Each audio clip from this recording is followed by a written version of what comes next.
Indian പ്രത്യാക്രമണം കടുക്കുന്നതിനിടെ പാകിസ്ഥാനെ വലച്ച് ആഭ്യന്തര ആക്രമണങ്ങളും. പാകിസ്ഥാൻ സുരക്ഷാ സേനയ്ക്കെതിരായ ആക്രമണം ബലൂച്ച് ലിബറേഷൻ ആർമി ശക്തമാക്കി. പടിഞ്ഞാറൻ പ്രവിശ്യയായ ബലൂചിസ്ഥാന്റെ ചില ഭാഗങ്ങളിൽ വിമത സംഘം നിയന്ത്രണം ഏറ്റെടുത്തതായാണ് റിപ്പോർട്ട്. പാകിസ്ഥാൻ പതാക താഴെ ഇറക്കി വിമത സംഘത്തിന്റെ പതാക ഉയർത്തുന്ന ചിത്രങ്ങളും വീഡിയോകളും സമൂഹ മാധ്യമങ്ങളിൽ പ്രചരിക്കുന്നുണ്ട്. ബലൂച്ച് സ്വതന്ത്ര അനുകൂല ഗ്രൂപ്പുകൾ പാകിസ്ഥാൻ സുരക്ഷാ സേനയ്ക്കെതിരെ വ്യാഴാഴ്ച സംഘടിത ആക്രമണം നടത്തിയിരുന്നു. ഓപ്പറേഷൻ സിന്ദൂരിന്റെ ഭാഗമായി ഭീകര ക്യാമ്പുകളിൽ ഇന്ത്യ നടത്തിയ ആക്രമണത്തോട് പ്രതികരിക്കുന്നതിൽ സർക്കാർ ശ്രദ്ധ കേന്ദ്രീകരിച്ചിരിക്കുന്ന സമയത്താണ് വിമതർ ആക്രമണം ശക്തമാക്കിയത്. ക്വറ്റയിലെ ഫൈസാബാദ്, ഇസ്ലാമാബാദിലെ സിബി സൈനിക ക്യാമ്പ് എന്നിവിടങ്ങളിൽ ബലൂച്ച് വിമതർ പാക് സൈന്യത്തിനെതിരെ ആക്രമണം നടത്തി. പാകിസ്ഥാൻ സുരക്ഷാ സേന ക്വറ്റയിലുടനീളം സ്ഫോടനങ്ങളും തീവ്രമായ വെടിവെപ്പുകളും നടന്നതായി റേഡിയോ സുംബ്രഷ് റിപ്പോർട്ട് ചെയ്തു. വ്യാഴാഴ്ച കെച്ച്, മസ്തങ്, കാച്ചി എന്നിവിടങ്ങളിൽ 6 വ്യത്യസ്ത ആക്രമണങ്ങളാണ് ബലൂച്ച് ലിബറേഷൻ ആർമി നടത്തിയത്. പാകിസ്ഥാന്റെ ഗ്യാസ് പൈപ്പ് ലൈനുകൾ, വിഭവ ഗതാഗത വാഹനങ്ങൾ തുടങ്ങിയ നിർണായക അടിസ്ഥാന സൗകര്യങ്ങൾ എന്നിവ ലക്ഷ്യം വെച്ചാണ് BLA ആക്രമണം നടത്തുന്നത്.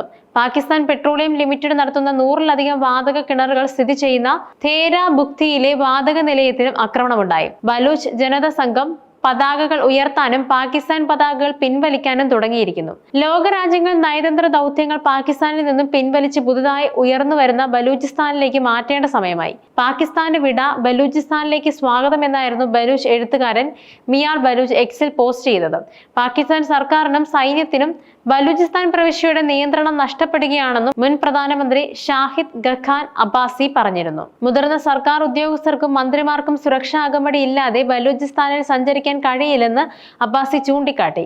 ബലൂചിസ്ഥാന്റെ സ്വാതന്ത്ര്യം 1500 പേരുടെ മാത്രം പ്രശ്നമാണെന്നാണ് പാകിസ്ഥാൻ സൈനിക മേധാവി അസിം മുനീർ അവകാശപ്പെടുന്നത്. പ്രവിശ്യയിൽ പതിറ്റാണ്ടുകളായി നിലനിൽക്കുന്ന വിമത പോരാട്ടങ്ങൾക്ക് പാക് സർക്കാർ ഇന്ത്യയാണ് കുറ്റപ്പെടുത്തുന്നത്.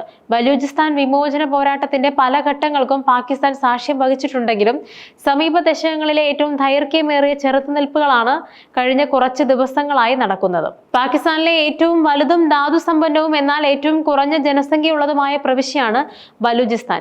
സാമ്പത്തിക അരികവൽക്കരണം, വിഭവ ചൂഷണം, മനുഷ്യാവകാശ ലംഘനങ്ങൾ എന്നിവയ്ക്കെതിരെ പതിറ്റാണ്ടുകളായി ബലൂച്ച് ജനത സായുധവും സമാധാനപരവുമായ പോരാട്ടം നടത്തിവരികയാണ്. BLAയുടെ നേതൃത്വത്തിൽ പാകിസ്ഥാൻ സുരക്ഷാ സേനയ്ക്കും ചൈനീസ് ബെൽറ്റ് ആൻഡ് റോഡ് ഇനിഷ്യേറ്റീവിന്റെ ചൈന പാകിസ്ഥാൻ സാമ്പത്തിക ഇടനാഴിയുടെ ഭാഗമായി നിർമ്മിക്കുന്ന അടിസ്ഥാന സൗകര്യങ്ങൾക്കും നേരെയും ആക്രമണങ്ങൾ നടത്തുന്നുണ്ട്. നിർബന്ധിത തിരോധാനങ്ങളും നിയമവിരുദ്ധമായ കൊലപാതകങ്ങളും ഉൾപ്പെടെയുള്ള ശക്തമായ തന്ത്രങ്ങൾ ഉപയോഗിച്ചാണ് പാകിസ്ഥാൻ സൈന്യം ബലൂച്ച് ആർമിക്കെതിരെ പ്രതികരിക്കുന്നത്. ഇതിനിടെ മുൻ പ്രധാനമന്ത്രി ഇമ്രാൻഖാന്റെ തെഹ്രീകെ ഇൻസാഫ് പാർട്ടി പ്രവർത്തകർ സർക്കാരിനെതിരെ തെരുവിലിറങ്ങി. ലാഹോറിൽ ആയിരക്കണക്കിന് പാർട്ടി പ്രവർത്തകരുടെ നേതൃത്വത്തിൽ വൻ പ്രകടന റാലി നടന്നു. ഇമ്രാൻഖാനെ മോചിപ്പിക്കണമെന്നായിരുന്നു ആവശ്യം. എന്നാൽ ഇന്ത്യയും പാകിസ്ഥാനും തമ്മിലുള്ള സിന്ധു ജല കരാറിൽ ഇടപെടില്ലെന്ന് വ്യക്തമാക്കി ലോകബാങ്ക്. സിന്ധു, ഝലം, ചെനാബ് എന്നീ നദികളിലെ ജലം പങ്കിടുന്നതിനായി 1960-ൽ ഇന്ത്യയും പാകിസ്ഥാനും ഒപ്പുവെച്ച ഉടമ്പടിയിൽ ഒരു സഹായി എന്നതിനപ്പുറം ഏജൻസിക്ക് യാതൊരു പങ്കും വഹിക്കാനാകില്ലെന്ന് ലോകബാങ്ക് പ്രസിഡന്റ് അജയ് ബംഗ പറഞ്ഞു. ലോകബാങ്ക് ഇടപെട്ട് പ്രശ്നം പരിഹരിക്കുമെന്ന തരത്തിലുള്ള പ്രചരണം ശരിയല്ലെന്നും ബംഗ വ്യക്തമാക്കി. കരാറിൽ ലോകബാങ്കും കക്ഷിയായി ഒപ്പുവെച്ചിരുന്നു. അജയ് ബംഗ ഇന്നലെ പ്രധാനമന്ത്രി നരേന്ദ്രമോദിയുമായി കൂടിക്കാഴ്ചയും നടത്തി. എന്നാൽ സിന്ധു നദിയുടെ 6 പോഷക നദികളിലെ ജലം എങ്ങനെ പങ്കിടണമെന്നത് നിർണ്ണയിക്കുന്ന കരാറിൽ നിന്നും പിന്മാറുമെന്നാണ് ഇന്ത്യ പ്രഖ്യാപിച്ചത്. പാകിസ്ഥാൻ അവകാശമുള്ള നദികളിലെ ജലം കൃഷിക്കും വൈദ്യുത പദ്ധതികൾക്കും ഉപയോഗിക്കാമെങ്കിലും വെള്ളത്തിന്റെ ഒഴുക്ക് തടയാനാവില്ല. പാകിസ്ഥാന്റെ അനുമതിയോടെ മാത്രമേ നദികൾക്ക് കുറുകെയുള്ള ഏത് പദ്ധതിയും നടപ്പാക്കാൻ കഴിയൂ. കരാറിൽ നിന്നും പിന്മാറുന്നതിലൂടെ വ്യവസ്ഥ പ്രകാരമുള്ള എല്ലാ നടപടികളും നിർത്തിവെക്കാനാണ് നീക്കം. എന്നാൽ ഇന്ത്യയുമായി തുടരുന്ന സംഘർഷങ്ങൾ പാകിസ്ഥാൻ സമ്പദ് വ്യവസ്ഥയ്ക്ക് ഉയർത്തുന്നത് ഗുരുതര ഭീഷണിയാണ്. അന്താരാഷ്ട്ര നാണയനിധിയിൽ നിന്നുള്ള സാമ്പത്തിക സഹായ പദ്ധതിക്കും നിലവിലെ സംഘർഷം തടസ്സം സൃഷ്ടിച്ചേക്കാം. ഇന്ത്യയെ അപേക്ഷിച്ച് പാകിസ്ഥാന് തുടർച്ചയായ സൈനിക ഇടപെടലിന്റെ അനന്തരഫലങ്ങൾ സാമ്പത്തികമായി വളരെ ദോഷകരമാകുമെന്നും മൂഡീസ് റിപ്പോർട്ട് പുറത്തുവിട്ടിരുന്നു. GDP കണക്കുകളിൽ ഇന്ത്യ ലോകത്തിലെ 5ാമത്തെ വലിയ സമ്പദ് വ്യവസ്ഥയാണ്.